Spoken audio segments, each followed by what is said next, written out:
우리가 예수님을 믿으면서 어떻게 살 것인가 하는 면을 지금 야고보서에서 계속해서 이야기합니다. 특별히 어려운 환경,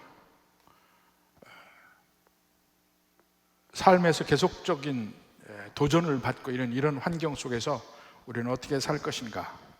우리가 하나님의 은혜 안에서 하나님께 귀를 기울이고 잘 듣고 그리고 잘 행동해야 되겠다 하는 면을 이야기를 합니다. 근데 그 행동하는 면에서 굳이 교회 오는 사람을 대할 때 차별해서 대하지 말라, 이 이야기를 구체적으로 하고 있습니다. 왜 그 면을 집중적으로 이야기하는지를 우리가 오늘 말씀에서 생각을 해보는데요. 지난주에 우리가 봤죠. 왜 차별하지 말아야 되는가? 예수님이 바로 그런 사람을 위해서 이 땅에 오셨고 예수님이 차별하지 않으셨어요.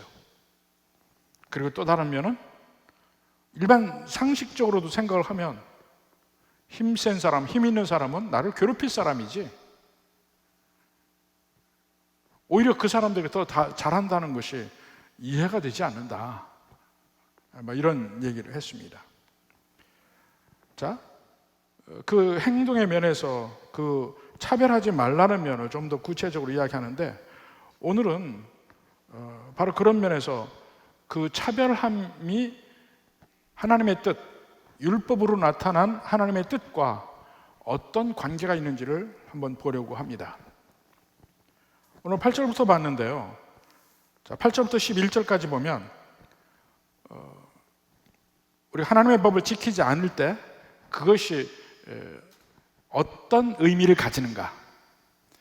하나님의 모든 법 중에 한 가지를 지키지 않을 때 그것이 우리에게 오는 효과, 그 효과에 따른 위험성, 이 면을 이야기를 합니다. 자, 먼저 8절부터 봅시다. 자, 8절에 보면 너희가 만일 성경에 기록된 대로 내 이웃 사랑하기를 내 몸과 같이 하라 하신 최고의 법을 지키면 잘하는 것이거니와. 자, 먼저 하나님의 법을 이야기합니다. 율법은 최고의 법이에요. 그리고 그 율법은 10계명으로 요약이 됩니다. 근데 10계명을 크게 둘로 나눠보면 하나님을 향한 계명, 수직적인 계명, 그리고 이웃을 향한 수평적 계명, 이렇게 둘로 나눠서 볼 수 있습니다. 성경에서 보면 먼저 신명기 6장 4절부터 봅시다. 이스라엘아 들으라, 우리 하나님 여호와는 오직 유일한 여호와이시니 너는 마음을 다하고 뜻을 다하고 힘을 다하여 내 하나님 여호와를 사랑하라. 그 내 하나님 여호와를 사랑하라 하는 그 면이 10계명의 처음 4계명에 있습니다. 나 외에 다른 신을 내 앞에 두지 말라, 나를 위하여 우상을 세우지 마라, 그 다음에 여호와 이름을 망령되이 일컫지 마라, 안식일을 거룩하게 지키라. 이거 전부 위로 하나님을 향한 계명들입니다. 그 다음에 6계명은 이웃을 향한 계명인데 한마디로 이야기합니다. 레위기 19장 18절에 보면 원수를 갚지 말며 동포를 원망하지 말며 내 이웃 사랑하기를 내 자신과 같이 사랑하라. 나는 여호와니라. 나중에 6계명이 바로 이웃을 사랑하는 면의 구체적인 계명들입니다. 부모를 공경하라, 살인하지 말라, 간음하지 말라, 도둑질하지 말라, 거짓 증거하지 말라, 남의 것에 탐심을 갖지 마라. 이웃에 관한, 그러니까 이 두 가지 면이 바로 10계명의 요약이고 전 율법의 요약이라고 예수님도 이야기를 하십니다. 마태복음 22장 37절부터 보면 예수께서 이르시되 내 마음을 다하고 목숨을 다하고 뜻을 다하여 주 너희 하나님을 사랑하라 하셨으니 이것이 크고 첫째 되는 계명이요. 처음 건 얘기했죠. 둘째도 그와 같으니 내 이웃을 내 자신같이 사랑하라 하셨으니 이 계명이 온 율법과 선지자의 강령이니라. 여기서 율법과 선지자의 강령이라 하면 암암리에 구약 성경의 세 구분, 율법과 율법서, 선지서, 그리고 성문서인데 성문서는 항상 이건 마지막에 이야기 안 하기도 하고 그렇습니다. 크게는 율법서와 선지서, 모세오경과 선지서들이에요. 그러니까 성경 전체의 강령이 2계명에 있는데 하나님을 마음을 다하고 뜻을 다하고 모든 것을 다해서 목숨을 다해서 사랑하라. 두 번째가 내 이웃을 내 자신같이 사랑하라. 내 몸같이 사랑하라 한 얘기입니다. 그 중에 야고보는 바로 이 두 번째 면을 이야기를 하고 있어요. 내 이웃을 내 자신과 같이 사랑하라고 이야기했는데 예수님은 선한 사마리아인에 비유해서 이웃을 우리가 알고 있는 이웃 말고, 유대인들이 알고 있는 이웃 말고 새롭게 정의를 합니다. 그 이웃은 누구예요? 선한 사마리아인에 비유해서 내가 삶의 길을 가다가 내 주변에 도움이 필요한 사람이 있는 것을 보거든 그를 도우라. 그들이 이웃이다. 그런 얘기입니다. 이렇게 단순하죠. 하나님을 이렇게 사랑하고 이웃을 이렇게 사랑하면 율법을 다 이루는 것이에요. 근데 그것이 그렇게 녹록지가 않습니다. 그 율법을 지키는 사람이 없어요. 하나님을 온전히 사랑하는 사람이 없고 이웃을 이렇게 온전히 사랑하는 사람이 없다는 것이에요. 그래서 우리는 예수님이 필요하고 예수님의 은혜로, 예수님의 십자가로 우리가 그 모든 율법을 지키지 않는 그 면에서 용서함을 받고 새롭게 살아갑니다. 근데 우리에게는 이제 우리 안에 성령이 계셔서 자꾸 그쪽으로, 사랑하는 쪽으로 갈 수 있게 능력을 주셔서 새로운 삶을 산다는 것입니다. 그래서 율법을 제대로 온전히 지키는 면은 뭐냐? 내 속에 계신 성령님으로 말미암아 계속해서 변화되어서 예수님처럼 살아가는 것, 하나님을 이렇게 점점 더 사랑하게 되는 것, 이웃을 이렇게 점점 더 사랑하게 되는 것, 그런 면들이 참 크리스천들, 진정한 그리스도인들 삶에서는 나타난다는 것입니다. 진짜 하나님을 사랑하고 이웃을 이렇게 사랑하고 이렇게 하면 우리 삶에 놀라운 일들이 벌어진다는 얘기예요. 여러분이 그 영화로 그 콰이강의 다리라는 영화를 다 보셨을 거예요. 콰이강의 다리. 근데 그 콰이강의 다리에서 나오는 배경이 어디냐면 그 인도 차이나에 그 버마 쪽으로 흐르는 콰이라는 강이 있습니다. 그게 콰이 강인데 그 콰이 계곡에 콰이 강이 흐릅니다. 근데 콰이 강의 다리는 그냥 영화인데 그 당시 2차 대전 때 그쪽 지방을 영국이 차지하고 있었어요. 제국주의 안에서 영국이 차지하고 있었는데 일본이 급격하게 침략해 들어가면서 그 영국군들이 수많은 포로들이 그 콰이강 근처에 몇 개의 포로 수용소에 있었습니다.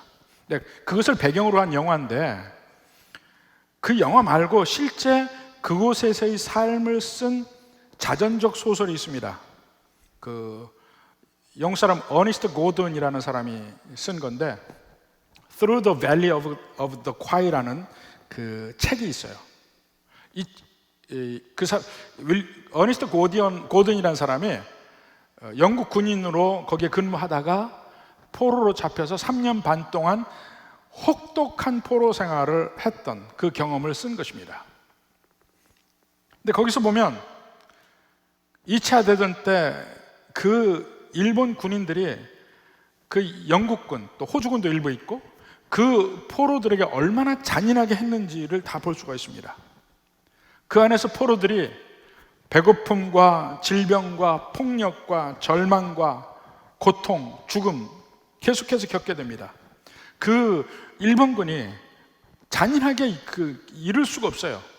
머리를 완전히 눌러서 깨뜨려 죽이기도 하고 산채로 묻기도 하고 실제로 십자가형을 처하기도 했습니다. 어떤 사람은 손가락을 완전히 묶어서 손가락을 떼어내요. 손가락 완전히 뭉그러뜨리고 이렇게 잔인하게 했습니다. 그때 포로들이 그 한계 상황에서 사람이 한계 상황이 되면 대개 동물적으로 변합니다. 서로 각자 노생해요. 자기가 살려고 해. 그러니까 지옥과 같은 생활이 되죠.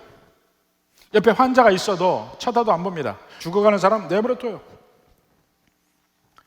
그 포로들은 일본군을 저주했고 서로 싸우고 저주하고 하나님을 저주하고 이런 삶을 살았습니다. 지옥 같은 삶. 근데 그 가운데 일부의 그리스도인들이 있었어요.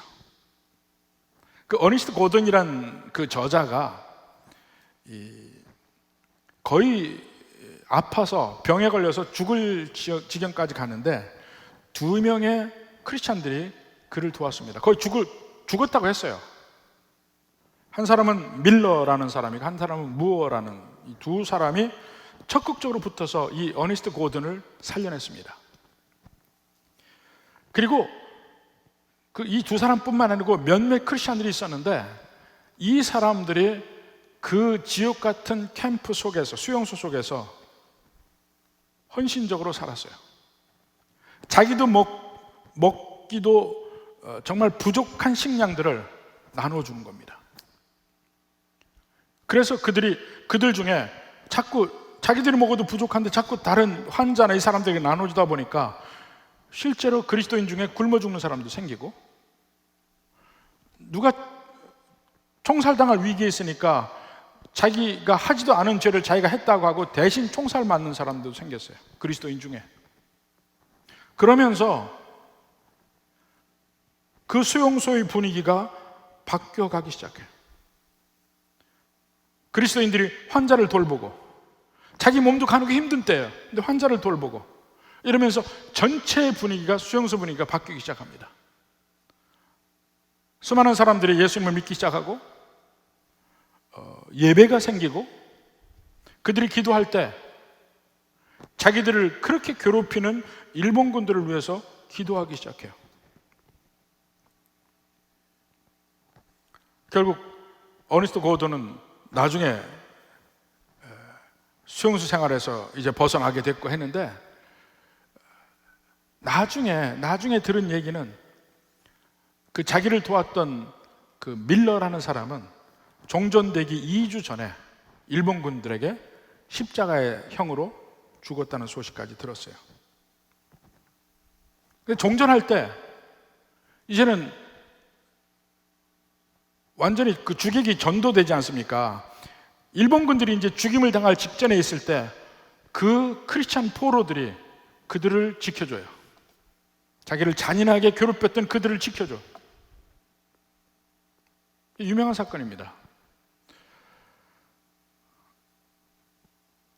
우리가 예수님을 온전히 믿을 때는 이러한 일들이 벌어지는데, 이것이 기적이 아니고 뭐겠어요? 이 세상의 삶과 다른 삶, 이것을 예수 믿는 사람들의 삶 속에서만 볼 수 있는 삶이라는 것이죠. 정말 하나님을 제대로 믿으면 이렇게 이웃을 사랑할 수 있다는 것이에요.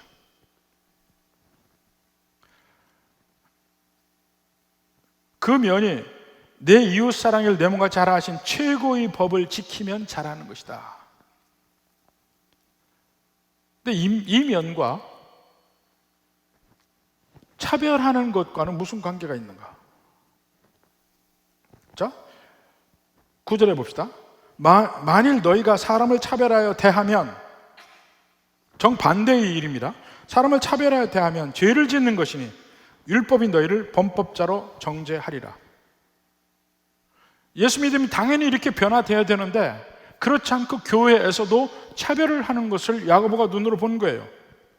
근데 차별하는 것은 사실 지난번 설교에도 말씀드렸지만 이건 참 미묘하게 나타나는 것이라 어느 교회나 다 그 면이 있고 우리의 삶 속에서 흔히 볼 수 있는 것들입니다. 그런데 그것이 그렇게 큰 죄라고 느끼지 않아요. 그게 문제입니다. 큰 죄라고 느끼지 않아. 근데 야고보는 이것이 아니다, 이것이 큰 죄이다 라는 면을 지금 이야기하고 싶은 거예요. 율법이 너희를 범법자로 정죄하리라. 자, 범법자가 뭡니까? 짐짓 하나님의 구체적인 명령을 어기는 사람이에요. 그게 범법자예요.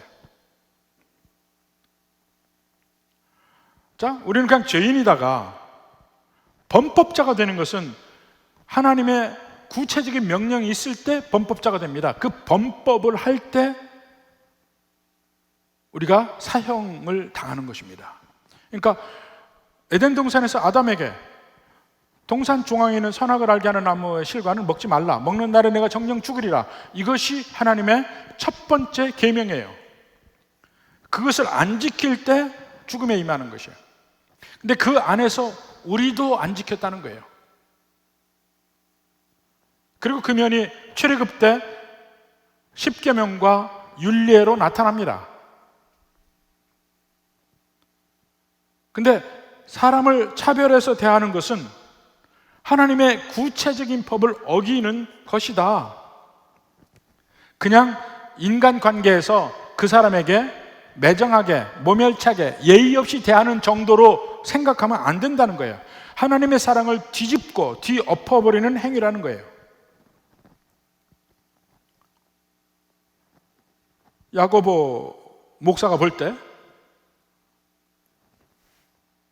이 교회 안에 사람들 옵니다. 그 맞이하는 사람 있잖아요.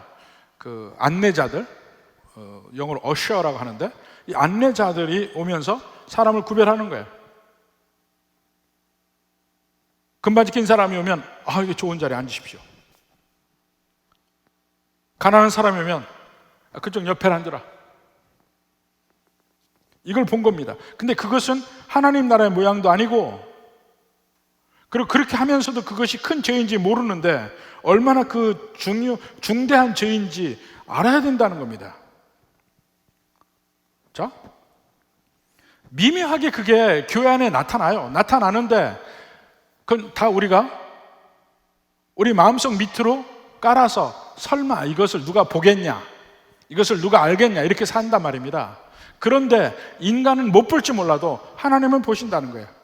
그렇게 차별하는 것을. 근데 이것이 얼마나 중요한 죄냐면 10절에 봅시다. 누구든지 온 율법을 지키다 그 하나를 범하면 모두 범한 자가 되나니. 율법은요 마치 깨끗한 비단과 같아요. 깨끗한 비단. 한쪽에만 구멍이 뚫려도 그 비단을 못 씁니다. 다른 면으로 얘기하면 아주 깨끗하고 맑은 물이 한 통이 있어요. 근데 거기에 구정물을 한 숟가락 부어보세요. 그 깨끗한 물 한 통을 하나도 쓸 수 없게 되는 거예요. 율법을 바로 그런 식으로 얘기하고 있는 겁니다. 갈라디아서 3장 10절에 봅시다. 무릇 모든 율법 행위에 속한 자들은 저주 아래 있나니 기록된 바 누구든지 율법 책에 기록된 대로 모든 일을 항상 행하지 아니하는 자는 저주 아래 있는 자라. 여기 보십시오. 율법 책에 기록된 대로 모든 일, 첫 번째는 모든 일, 율법 전체를 하나도 빠짐없이 모든 것을, 그 다음에 뭐라고 그래요? 항상 행하지 아니하면, 평생 언제나 율법의 모든 일을 지키지 않으면 저주 아래 있는 자라. 여러분이 퍼뜩 그냥 생각해도 여러분 지었던 죄가 생각이 나겠죠? 퍼뜩 생각만 해도. 근데 원래 율법을 지킨다는 것은 평생 항상 모든 율법을 다 지켜야 지키는 것이다. 근데 하나만 범하면 율법을 범한 자가 된다 이겁니다. 그러면서 그 예를 들어요. 11절에 간음하지 말라 하시니가 또한 살인하지 말라 하셨은즉 내가 비록 간음하지 아니하여도 살인하면 율법을 범한 자가 되느니라. 율법의 한 부분만 어겨도 그렇다는 거예요. 미국에서 그 맥도날드 햄버거 가게에서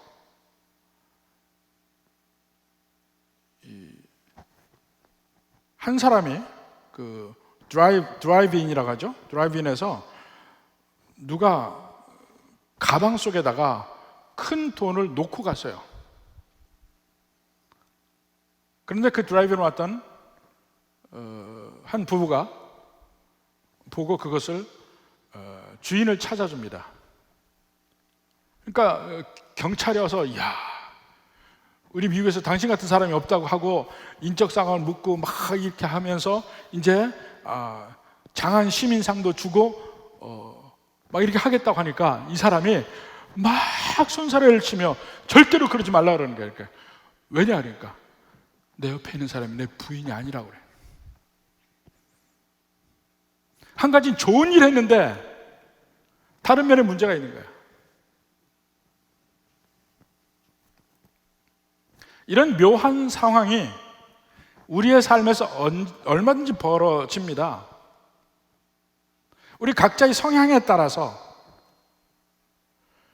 하나님의 모든 율법이 있으면 어느 법은 내가 좀 지키기가 수월하고 어느 법은 어려워요.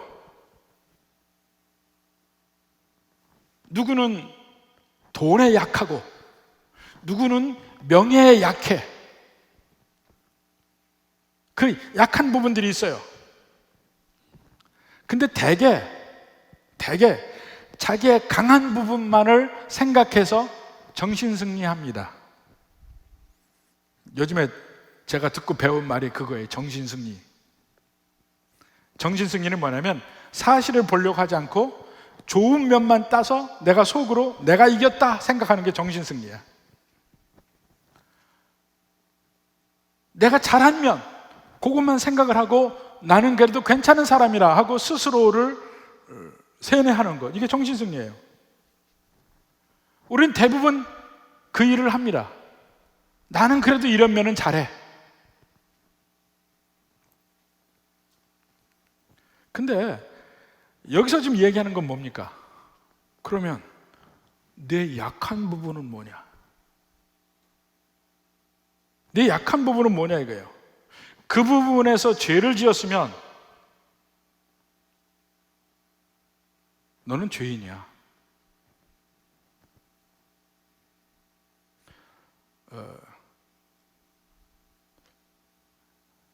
생물 시간에 배운 얘기를 하나 하면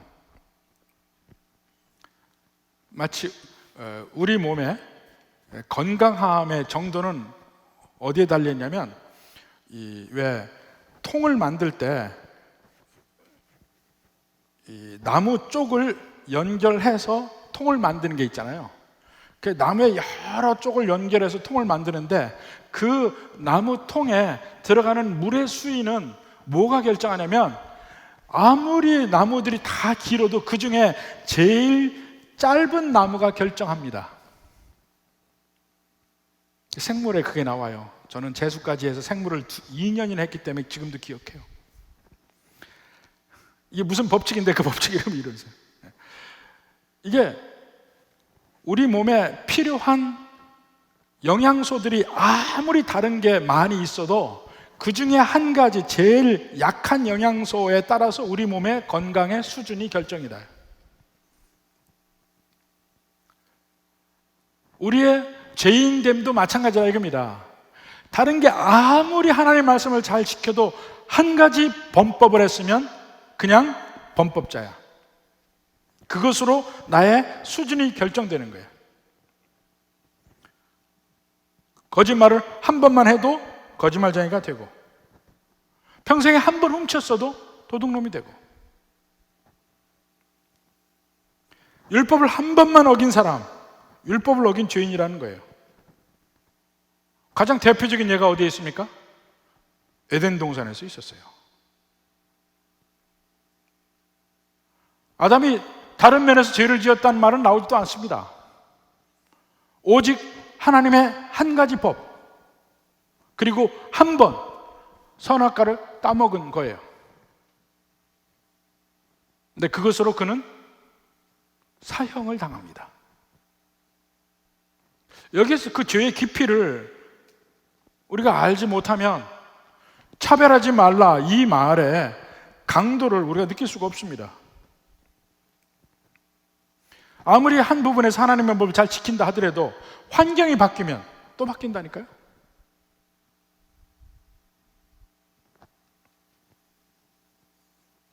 편애한다, 차별한다. 얼핏 보면 큰 죄인 같지 않아요. 누구나 다 그런 게 있잖아요.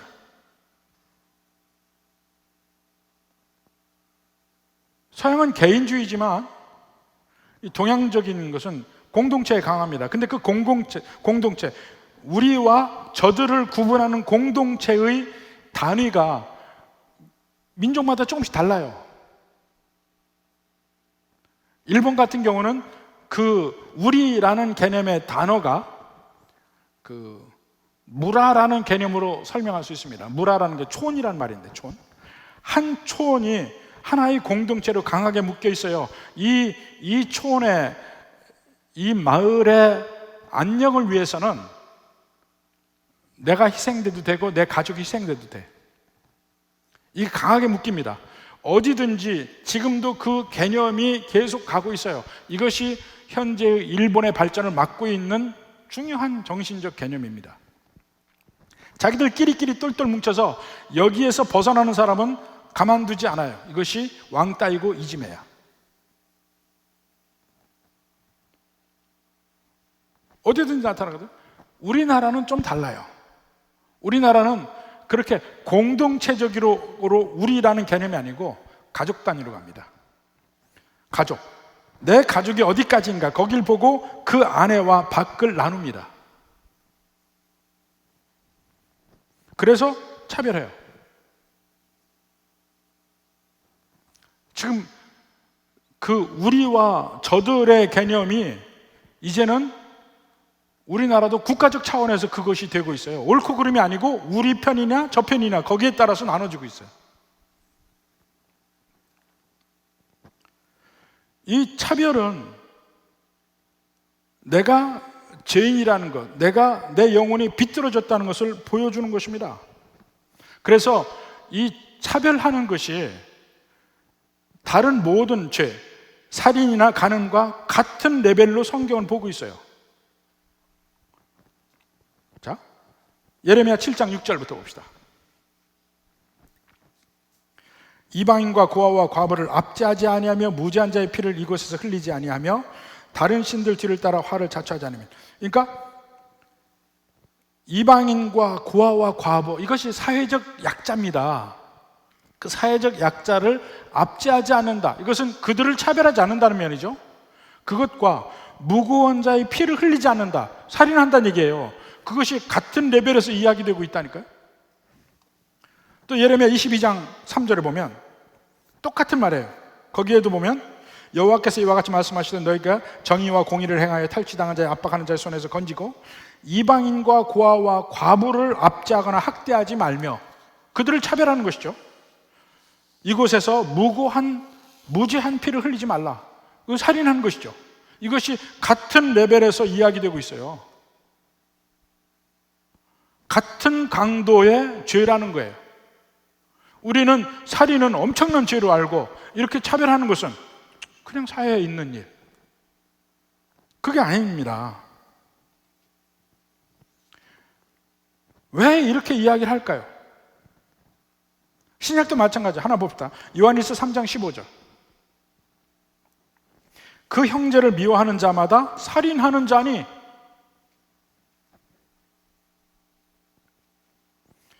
연약한 사람을 압제하는 사람들, 차별하는 사람들, 살인하는 것과 같은 급이에요. 지금도 우리 사회에서 얼마든지 볼 수 있는 일들입니다. 지금 미국이 난리난 이유 중에 하나가 뭡니까? 물론 코로나 때문에도 엄청나지만 백인 경찰이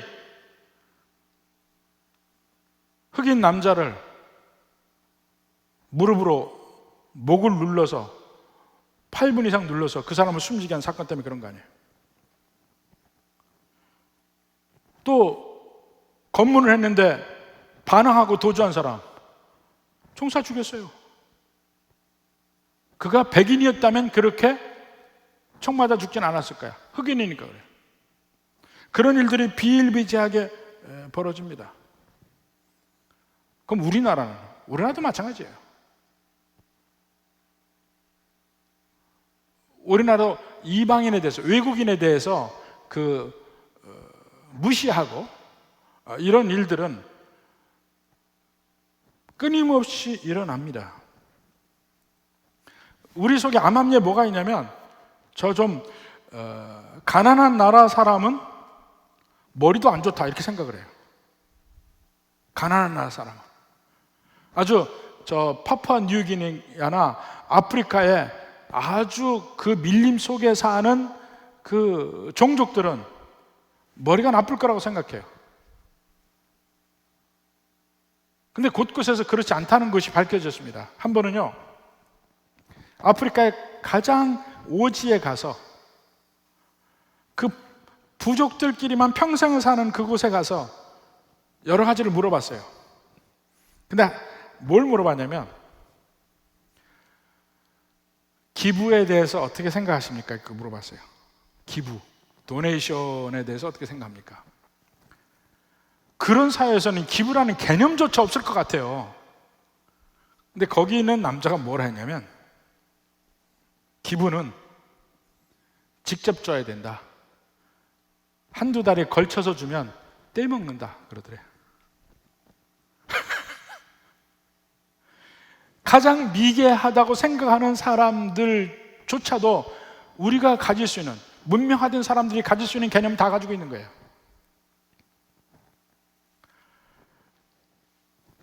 그들이 절대로 지적 수준이 우리보다 못하지 않습니다. 근데 왜 자꾸 그렇게 하냐면, 우리 말이 어눌하잖아요. 어눌하니까 머리가 나쁘다고 생각해요. 말을 모르는 거지 어눌한 건 아니잖아요. 우리도 처음에 미국에 유학할 때요, 가면은 미국 애들이 상당히 얕봅니다. 왜냐면 말을 잘 못하니까. 열심히 공부해서 시험 잘 보고 성적 잘 받는 수밖에 없어요. 그들에게 인정받으려면. 말이 어눌하니까. 제일 화가 나고 답답할 때가 언제냐면, 말로 싸울 때. 말로 싸울 때. 저기는 막 속사포처럼 나오는데 나는 띄엄띄엄 한두 마디밖에 말을 못할 때, 그러니까 막 답답해서 미치는 거야. 말이 안 나오니까. 근데 바로 그런 면 때문에 암암리에 나와 다른 사람, 다르면 다를수록, 특히 외국인 차별합니다. 마음으로. 그것이 하나님의 법에 완전히 어긋나는 거고, 그건 살인과 같은 거다. 왜 이것을 차별하는 것을 살인과 같은 급으로 볼까요? 죄의 근원을 생각해 보면 알 수 있습니다. 죄의 근원은 결국 상대편을 이해하지 않는 거예요. 죄의 근원은 하나님이 아담에게 동산에 있는 모든 나무의 실과를 먹되 동산 중앙에 있는 선악을 알게 한 나무의 실과를 먹지 말라. 먹는 날 내가 정령 죽으리라. 이럴 때 뱀이 그 말을 한 하나님을 왜곡시켜서 하와에게 보여줍니다. 왜곡시켜요. 동산에는 모든 나무의 실과를 먹지 말라 하더냐? 하나님을 은근히 나쁜 분으로 인식하게 만들어요. 먹으면 네가 하나님처럼 될까 봐 그런 거야. 하나님을 이기적이고 질투 많고 이런 분으로 색깔칠을 합니다. 만약에 그때 하와가, 아담이 하나님에 대해서 온전히 이해하려고 했다면 그 뱀의 말을 물리쳤겠죠. 아니야, 하나님은 우리를 사랑하셔. 근데 그 하나님이 안 보이는 거예요. 선악을 알게 나무의 실과를 먹어요. 그 먹는다는 자체가 하나님을 이해하지 못한다는 거예요. 우리가 죄인인 것을 그런 면에 설명을 하면, 우리가 죄인인 것이 어떻게 드러나냐면 상대편을 이해하지 않습니다. 항상 내 중심으로 가. 하나님을 이해하지 않아요. 하나님이 어떤 분이라는 게 자꾸 왜곡이 돼. 그 하나님 입장에서 이해하려고 노력하지 않아요. 그 반대가 하나님을 모든 것을 다해서 사랑하는 것이에요. 이웃사랑의 반대가 이웃을 이해하려고 노력하지 않는 거예요. 이웃이 처한 상황, 이웃의 마음, 이웃의 아픔 이해하지 않아요. 그죠? 내 중심에서만 사는 거야. 여기서 죄가 출발하는 겁니다.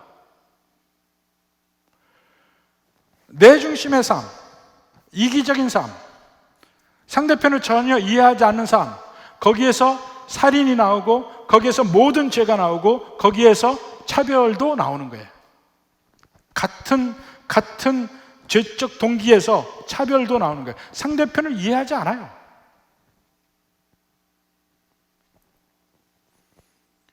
그래서 이것이 살인과 똑같은 선상의 죄인 것입니다. 그들에게 오는 심판이 어떤 것이냐? 12절부터 13절 보십시오. 12절. 너희는 자유의 율법대로 심판받을 자처럼 말도 하고 행하기도 하라. 하나님은 심판주이시고 우리는 심판을 받습니다. 근데 자유의 율법대로 심판받을 자, 이게 무슨 말인가요? 자유의 율법대로 받는 심판은 믿는 백성들이 받는 심판을 이야기합니다. 믿는 백성들에게 있는 율법은 자유의 율법이에요. 우리를 더 자유하게 하는 율법. 안 믿는 사람은 심판을 받습니다. 히브리서 9장 27절 보면 한 번 죽는 것은 사람에게 정해진 것이요 그 후에는 심판이 있으리니. 이건 안 믿는 사람이 받는 심판을 이야기해요. 근데 믿는 사람은 이런 면에서 심판받지 않습니다. 로마서 8장 1절. 그러므로 이제 그리스도 예수 안에 있는 자에게는 결코 정죄함이 없나니, 심판받지 않는다는 것입니다. 자, 이것은 천국 가냐 지옥 가냐 하는 그 심판이고, 이건 말고 천국 가는 사람 중에서도 심판이 있습니다. 예수 믿는 사람 안에서의 심판, 또 다른 의미의 심판. 고린도후서 5장 10절. 이는 우리가 다 반드시 그리스도의 심판대 앞에 나타나게 되어, 이 그리스도의 심판대가 믿는 백성들이 받는 심판입니다. 각각 선악간에 그 몸으로 행한 것을 따라 받으려 함이라. 이것은 보통 우리가 상급의 심판이라고 하는데, 그리스도 심판대표로 쓴다니까요.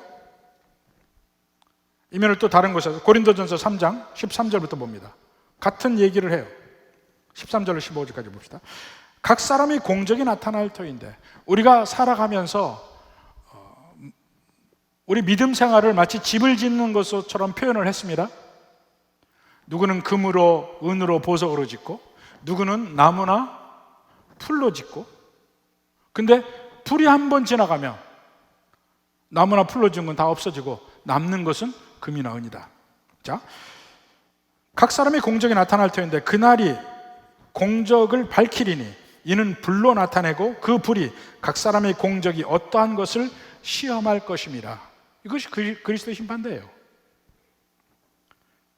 만일 누구든지 그 위에 세운 공적이 그대로 있으면 상을 받고, 누구든지 그 공적이 불타면 해를 받으리니 그러나 자신은 구원을 받되 불 가운데 받은 것 같으리라.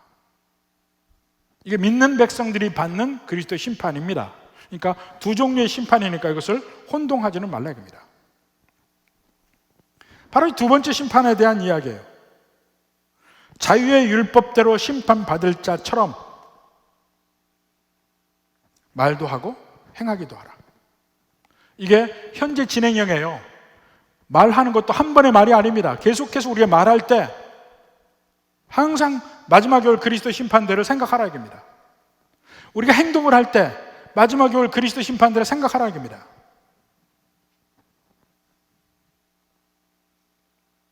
우리가 하는 행동도 결국은 우리 마음속에서 우러나오는 것인데,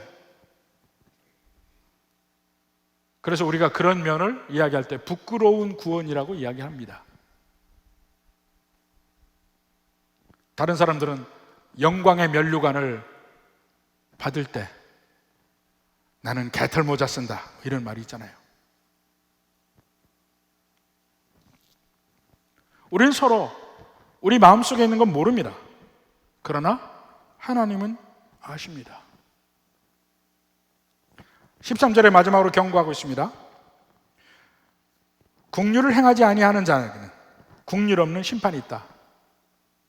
이제 국률에 대해서 이야기해요. 차별하는 것, 편애하는 것과 그새 반대가 국률이 여기는 거예요. 이 국률이 여기는 마음이 상대편 마음을 내가 느끼는 면이에요. 국률이 여긴다는 것은 그 마음의 상태가 하나님을 이해하려고 노력하는 마음,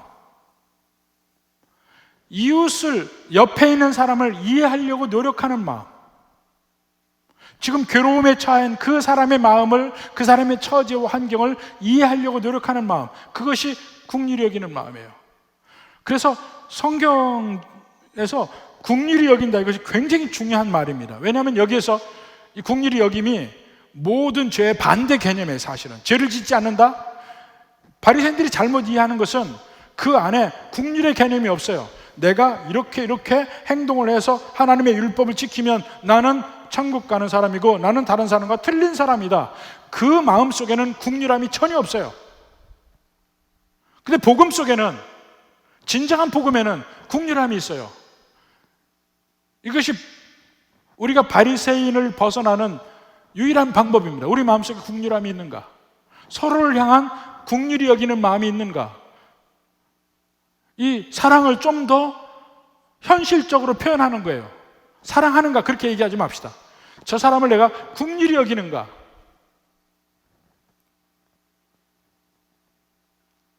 우리 부부관계도 그런 것 같습니다. 처음에는 결혼해서 막 허니문을 지나잖아요. 꿀물 해가면서. 조금 지나면 갈등기가 있습니다. 막 싸우고 힘들고 어렵고 애 키우고 뭐 이런 시간이 지나고 나서 어느 정도 나이가 들면 상대편을 보면 불쌍한 생각이 든대. 그때 되면 이제 진짜 부부라는 거예요. 그때가 서로 불쌍한 생각이 든대. 특히 그 상대편 뭐 먹고 있을 때 보면요, 되게 불쌍해 보여요. 먹고 있을 때 보면 사람마다 불쌍해 보인대. 그게 국률이 여기는 마음, 상대편을 이해하는 마음이라고 생각해요. 근데 그런 면이 꼭 부부관계뿐만이 아니고 모든 관계에서 상대편을 그렇게 국률이 여기는 마음으로 보는 거기서부터 이웃사랑이 출발하는 겁니다. 바로 그 면에서 예수님도 마태복음 18장에서 불의한 종의 비유를 가지고 말씀하십니다. 한 종이 임금에게 500억 빚을 졌어요. 거기 있는 걸 그대로 우리 돈으로 환산하면 500억 빚을 졌는데 임금에게 싹싹 빌어, 도저히 저는 그럴 빚을 갚을 능력이 없습니다. 용서해 주십시오. 봐주십시오. 임금이 그가 불쌍해서 탕감을 해줬어요. 근데 그 종이 나가서 자기에게 500만 원 빚진 다른 종을 만났어요. 끌고 가서 감옥에 집어넣습니다. 내 돈 내놔. 그 소리를 들은 임금이 그를 다시 심판하는 장면이 나오죠.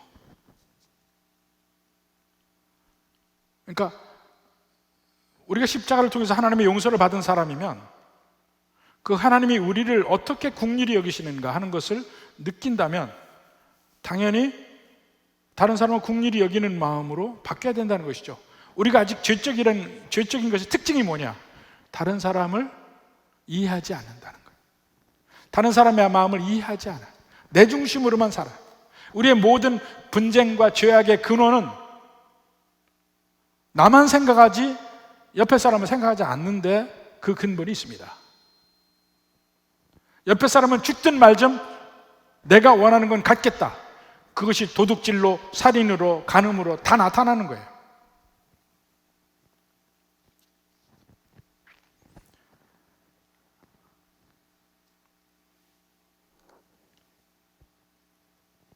긍휼히 행하지 않는 사람,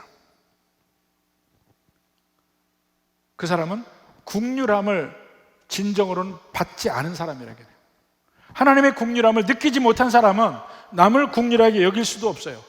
그러니까 그 사람은 결국 구원받지 못한 사람이라는 거예요. 구원받은 사람은 하나님께서 내게 주는 긍휼함을 경험하는 사람이고, 그 사람의 마음속엔 긍휼함이 있고 다른 사람도 그렇게 본다는 거예요. 당연히.